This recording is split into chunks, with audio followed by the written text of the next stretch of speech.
Assalamualaikum warahmatullahi wabarakatuh. Alhamdulillahirabbil alamin wa bihi nasta'in ala umuriddin waddin. Wassalatu wassalamu alal asrofil anbiya'i wal mursalin Sayyidina wa maulana Muhammadin wa ala alihi wa sahbihi ajmain, amma ba'du. Yang saya hormati Bapak Ervin Yoki Pradikta MHI. Sebelumnya izin memperkenalkan diri, nama saya M. Iqbal Kurniawan, NPM 2021020109, jurusan Hukum Tata Negara, kelas F, semester 4, mata kuliah Filsafat Hukum Islam. Baik, di sini saya akan mempresentasikan materi pertemuan yang ke-7 yang berjudul Sumber Hukum Islam. Yang pertama itu ada Al-Quran. Al-Quran berkedudukan sebagai sumber pertama dan utama dalam hukum Islam. Kedudukan ini mengharuskan umat Islam memahami pesan-pesan yang dikandungnya untuk dilaksanakan dalam kehidupan. Hal tersebut juga diperlukan sebagai upaya mengatur perilaku manusia, baik yang berhubungan dengan manusia ataupun makhluk yang lainnya secara horizontal. Demikian pula seluruh persoalan yang berkaitan dengan hukum, meski dicari di jawabannya terlebih dahulu dari petunjuk yang terkandung dalam Al-Quran, kemaslahatan hidup manusia di dunia dan di akhirat diyakini dapat diperoleh jika manusia melandaskan pada perilaku hidup mereka pada petunjuk Al-Quran. Argumentasi yang menyatakan bahwa Al-Quran sebagai sumber dan dalil pertama dan utama ditemukan dalam penjelasan Al-Quran.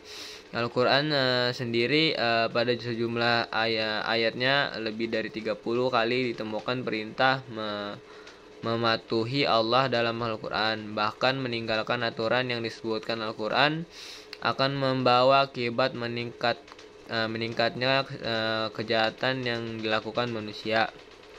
Al-Quran secara redaksional dan makna yang dikandungnya bersifat qat'i al-wujud, maksudnya adalah lafaz Al-Quran dan pesan yang dikandungnya itu terjamin autentik dan otoritas kebenarannya.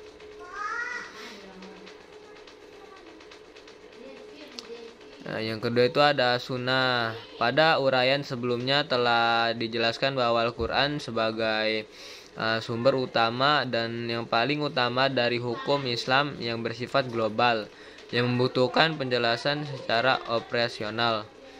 Nabi Muhammad SAW sebagai penyampai ajaran Al-Quran diberi otoritas oleh Tuhan untuk menjelaskan lebih lanjut apa yang telah diwahyukan kepadanya. Dengan demikian, as-sunnah baik dalam bentuk perkataan, perbuatan maupun dalam bentuk takrir berkedudukan sebagai sumber kedua setelah Al-Quran.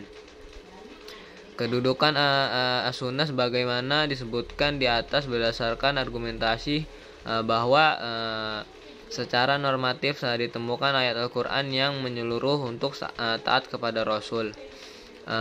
Ketaatan kepada Rasul sering dikaitkan dengan ketaatan kepada Allah Subhanahu wa Ta'ala, seperti yang ditemukan pada surat An-Nisa ayat 13, yang artinya hukum tersebut itu adalah ketentuan-ketentuan dan dari Allah.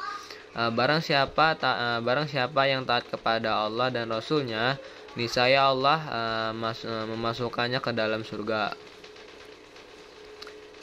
Al-Quran sering menetapkan beriman kepada Rasul dengan kewajiban beriman kepada Allah Subhanahu wa Ta'ala, disebutkan dalam surat Al-A'raf ayat 158. Yang ketiga itu ada akal dan proyeksi ijtihad.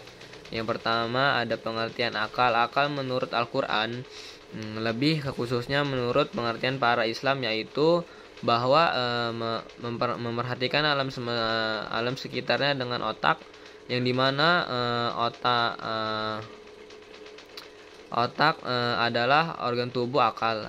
Artinya Akal itu sendiri terdapat di dalam otak seseorang yang digunakan untuk berpikir, dan berdasarkan pemikiran itu maka lahirlah suatu ide atau gagasan mengenai suatu masalah yang dipikirkan. Sebagaimana telah kita ketahui bahwa Allah Subhanahu wa taala menciptakan manusia berbeda berdasarkan akalnya dengan makhluk hidup lainnya seperti hewan dan tumbuhan.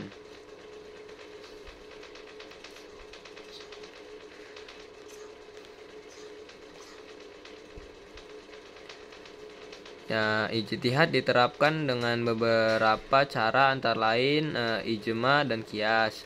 Ijma adalah kesepakatan para mujtahid pada suatu masa setelah Rasulullah SAW wafat terhadap suatu masalah. Sedangkan qiyas adalah menetapkan hukum dengan cara menghubungkan suatu perkara yang sudah ada ketetapan hukumnya terhadap masalah lain yang dihadapi dan belum ada ketetapan hukumnya, sedang antara keduanya sama-sama memiliki sebab yang disepadankan.